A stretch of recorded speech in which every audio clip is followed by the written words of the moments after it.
manusia selalu melanggar norma-norma. Itulah yang dikatakan oleh Martin Luther bahwa Sebelum melanjutkan videonya, jangan lupa follow Instagram Rumah Pancasila _klinik hukum dan subscribe channel YouTube Rumah Pancasila dan Klinik Hukum.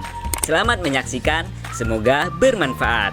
salam Pancasila, salam Indonesia, salam penegakan hukum. Sahabat Rumah Pancasila, kali ini saya Titus Yuwan akan membahas mengenai pemikiran etika dari Martin Luther. Martin Luther merupakan seorang profesor teolog berkebangsaan Jerman, dan dia juga salah satu tokoh berpengaruh dalam reformasi Protestan. Meskipun dia bukanlah seorang filsuf, tetapi pemikiran dia mengenai etika patut untuk dibahas. Etika secara umum adalah ilmu yang menyelidiki dan mencari asal-usul dari mengapa tindakan seseorang itu dilakukan. Pertanyaan asali dari etika adalah bagaimana saya berbuat sesuatu. Lalu mengapa saya harus memilih tindakan demikian dan bukan tindakan yang lain. Etika yang dikemukakan oleh Martin Luther tidak bisa dilepaskan dari kerangka pemikiran Agustinus, yaitu tokoh dalam abad pertengahan. Karena Martin Luther itu salah satu mantan yang mengikuti Ordo Agustinus. Konsep pemikiran Luther mengenai dunia, mengenai dosa, mengenai keselamatan, dan rahmat itu tidak terlepas dari kerangka pemikiran Agustinus. Nah, bagi Martin Luther, masyarakat itu merupakan kumpulan dari suatu drama keselamatan.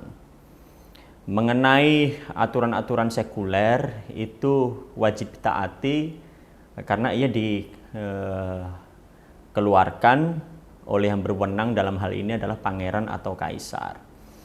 Tetapi mengenai keselamatan adalah hal yang sangat berbeda dengan apa yang ditawarkan oleh kaisar maupun pangeran. Etika dasar atau norma etis ataupun moral yang paling benar adalah perintah-perintah ilahi, itu menurut Luther. Tetapi bagi manusia, menuruti perintah-perintah demikian itu tidak memuaskan. Karena apa? Karena keinginan-keinginan kita itu merupakan bagian dari kerusakan total kodrat kita sebagai manusia. Oleh sebab itu, akal budi dan kehendak manusia tidak dapat mengenal maupun melakukan perintah-perintah ilahi. Karena akal budi dan kehendak manusia itu sudah diperhamba oleh dosa. Nah, satu-satunya jalan yang dapat ditempuh manusia adalah melalui rahmat Allah. Kita diselamatkan berarti bukan karena perbuatan-perbuatan kita. Karena perbuatan-perbuatan kita sekali lagi merupakan bagian dari kerusakan total kodrati manusia. Berarti apapun yang dilakukan menurut kodrat, berarti itu merupakan produk dari keinginan-keinginan kita terhadap dosa. Maka Allah menawarkan jalan melalui rahmat-Nya. Nah, satu-satunya cara agar aturan etis itu berlaku bagi manusia, maka manusia itu harus menuruti secara total apa yang diperintahkan oleh Allah. Itu pemikiran etika dari Martin Luther. Jadi kesimpulannya, etika dalam pemikiran Martin Luther direduksi bukan lagi kepada tindakan, karena tindakan itu merupakan bagian dari dosa. Maka satu-satunya yang harus ditempuh manusia adalah ketertundukan dirinya terhadap apa yang diperintah oleh Allah. Dan itu satu-satunya cara agar manusia mendapatkan hidup yang bahagia. Nah, korelasi dengan sila pertama ketuhanan yang Maha Esa dalam Pancasila dengan etikanya Martin Luther, yaitu berarti apapun yang kita lakukan itu harus sesuai dengan kehendak Allah. Itulah relevansi etika Martin Luther dengan sila pertama dalam Pancasila.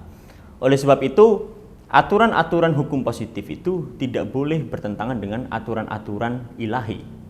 Maka ketika hukum diciptakan itu harus ditaati.